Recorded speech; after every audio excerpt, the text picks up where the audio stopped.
Afternoon mga idol, ito pala yung bagong project namin. Ito na yun.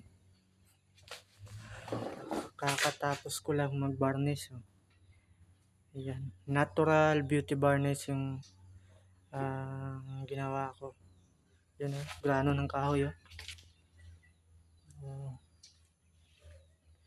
Yan. Balit first coat pa ito. Kailangan pa to ng tatlong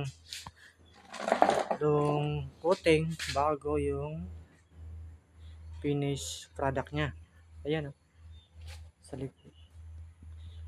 Ayan. Bali ito ay lumang style na upuan.